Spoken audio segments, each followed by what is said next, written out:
All right, welcome back to the Mustard Seed Buying Company. And it's not terrible, and you are professional.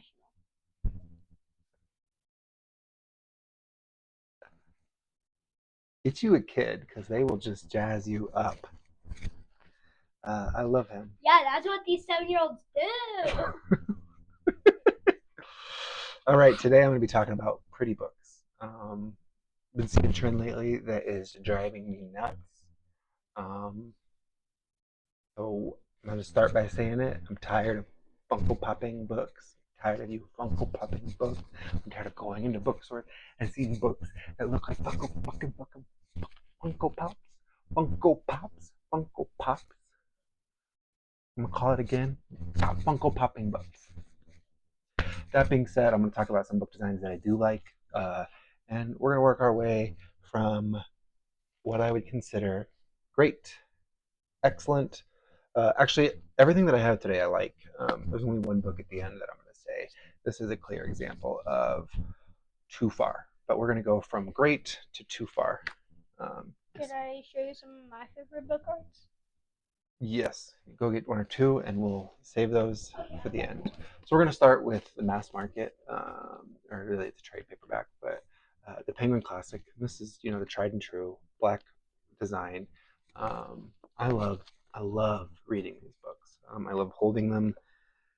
Um, they feel like they were meant to be read, um, and that's why I have a library full of them. But we'll move on from there.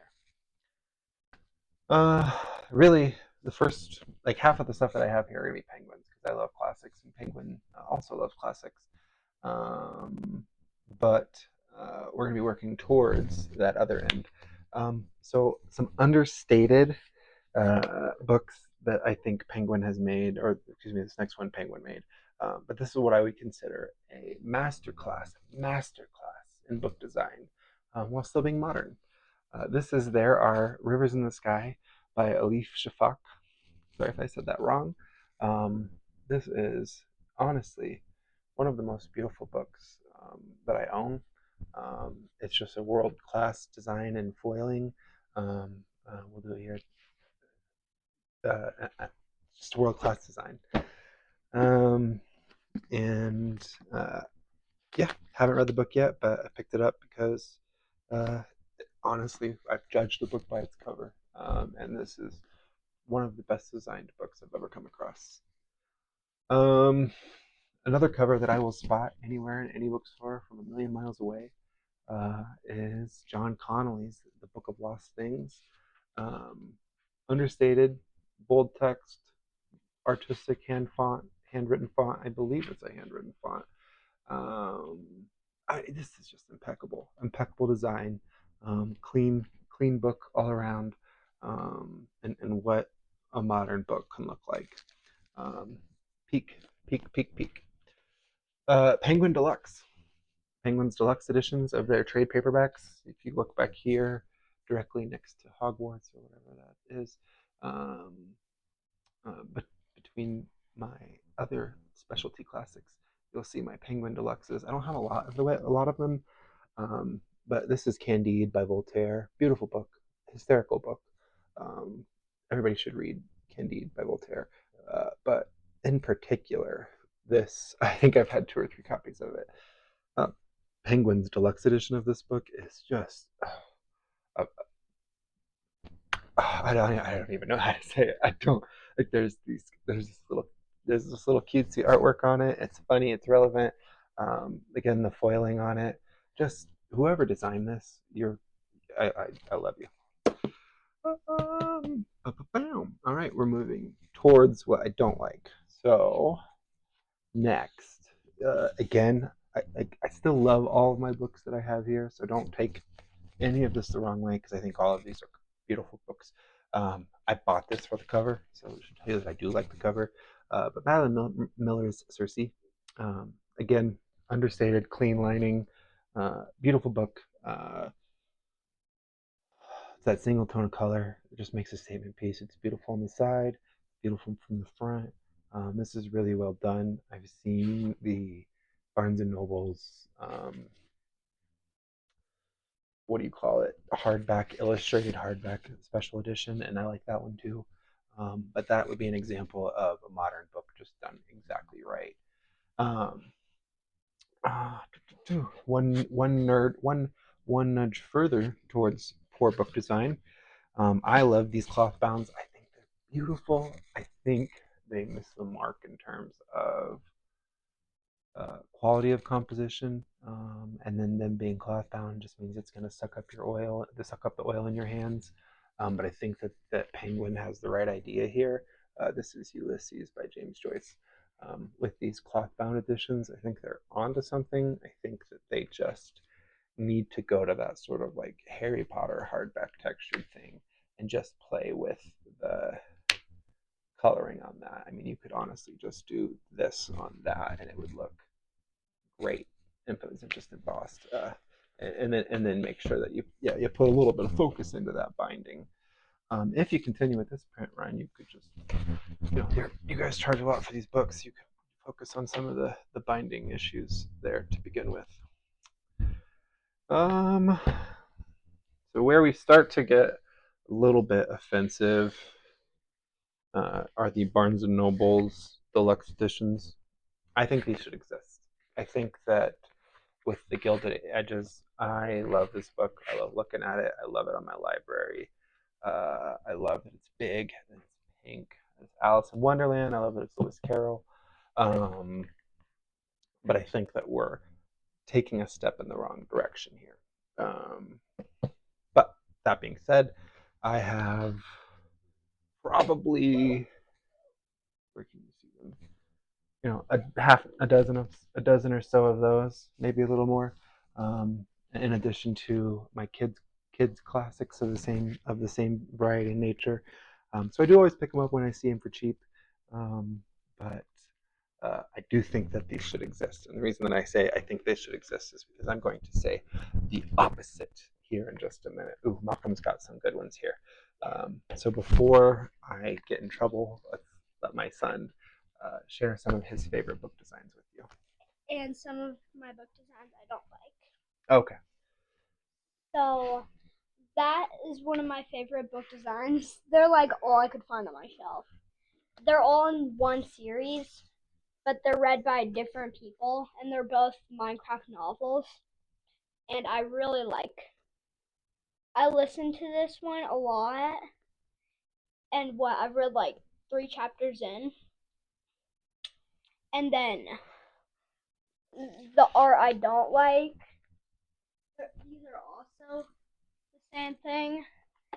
These books I really don't like the art. So you're a Geronimo Stilton fan, and so the child artwork isn't a big win for you. No. You just like the traditional Geronimo Stilton artwork. Yeah. Okay. That would be frustrating for me too. I'd be like, oh, you missed that. It's like Teen Titans Go. It didn't make sense until it happened. Okay. I appreciate your opinion there. I do like those Minecraft books. They look really good. I encourage you to finish reading them. Are there more that look like that, or is that it? Oh no, there's like 10 more. There's like 10 more. We'll have to collect them. Yeah, but this the Max Brooks series I like the most because I listened to all the audiobooks. I listened to the first one, Minecraft the Island, then I listened to Minecraft the um mountain, then Minecraft the village. Doesn't Jack Black read one of them? Yeah, that's the one he reads. This is the island. Cool. Well, thank you for sharing. All right. Now that Malcolm shared his favorites and the things that he does and doesn't like, we're going to move directly into it's too much. It's too much. And I say that having bought two of these books, all three of them really, because I thought they were beautiful. Um, no, this one is not too much. This one is borderline. And again, so I'm going to pause here. I like these two. There's only one that I'm gonna say this is too far. Haven't read it. It's LGBTQ. I know that. So the Priory of the Orange Tree. This is the best. This is just about the best that you're going to do. The second one also has beautiful art. I think it's blue with like a red dragon or a pink dragon or some sort on it. Um, also has Actually, kind beautiful of like art. that. I like that art. Do you like that art?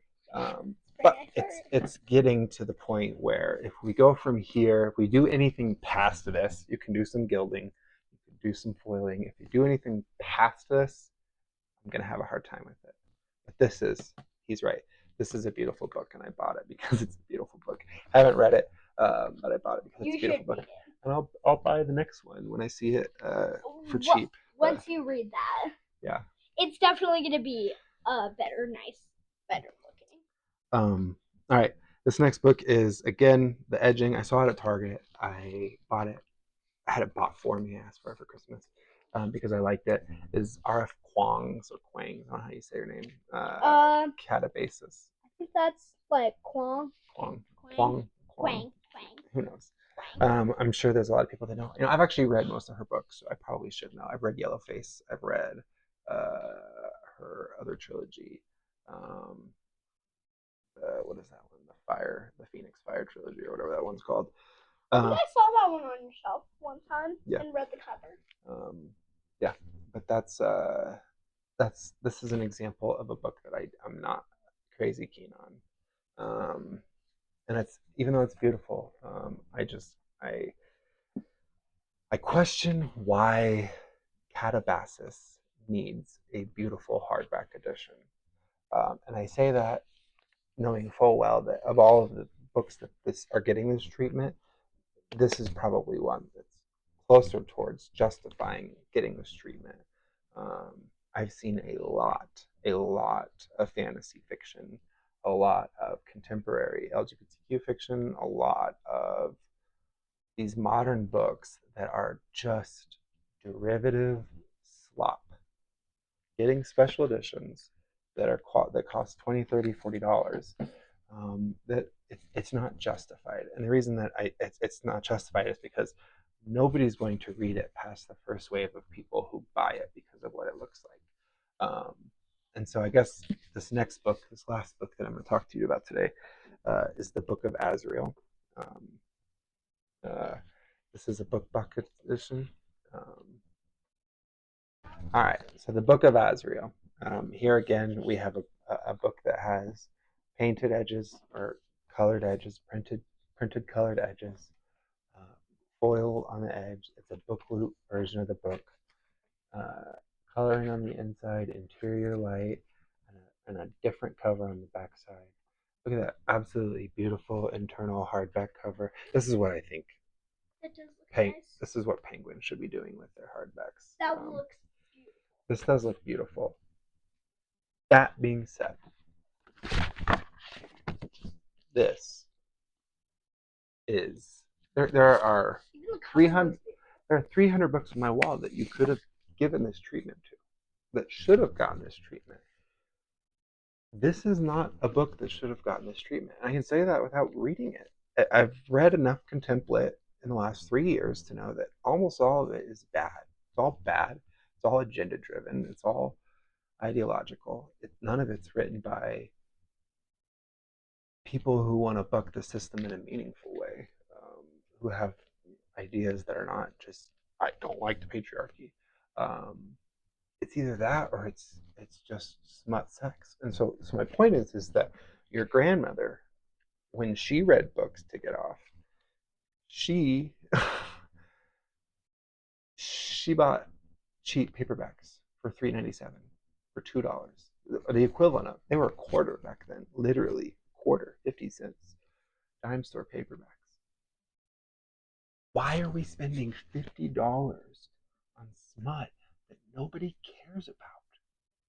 Why are we spending $50 on books that will never, ever be read by anybody but the first wave of suckers? So, Alice in Wonderland deserves this treatment. This does not deserve this treatment. I've seen. You go into. I can go into Second and Charles right now, and or Barnes and Noble, and their entire front of their store is going to be covered in books written by these people, and they're all TikTok. It's like TikTok generated books. And these women, these young girls, are taking on debt. A lot of them, I assume. Some of them, maybe they live at home and they're neat, so they can afford the $30, $40, $50 purchase. But a lot of these women are taking on debt to buy these things, and they're the best ones will maintain value for the next 10 years. Those editions will maintain value. Most of them will drop in value. And I know that when you buy a book, you're not buying an investment. You buy a book at Barnes and Noble, you walk out of the store, you've lost your money 9 times out of 10, 99 times out of 10. It's very hard to buy a book at Barnes and Noble that's going to be worth the price that you paid for it, even an hour later. But it does happen. These penguins, they're not cheap. They're not cheap. But buy this 10 years from now, it's probably going to sell for more than what you paid for it, or what you paid for it. You know, it'll hold its value. Those special editions, forget about it. Forget about it. You're dropping $50 into something that you're not even going to be able to recoup two out of, and they're not going to do anything but I don't know. I'm just not a fan. I'm not a fan. I think that if you're an author who hasn't developed a franchise that's worth millions and millions of dollars, if you haven't been on the cover of magazines, if you're not a household name, why are you getting special editions of your book? Why? Why do you get to take advantage of your readers in that way? Are you getting that much more of a cut, or your publisher's getting more of a cut? That's the biggest crazy tragedy of all. I think the authors are getting shafted here too. So what's really happening here is these books are getting Funko popped in such a way that they're just being sold as visual merchandise, and that don't judge a book by its cover motif, that theme that we all grew up with, that saying, that truism, that proverb is thrown out the window and stamped on by the very people who are supposed to be supporting it. I'm all for beautiful books. I'm all for beautiful books, but I think they should be justified. I think they should be practical. I think they should be well made. Um, and I think that they should be earned. I say that as an author who will never be read. I say that as an author who will never be read.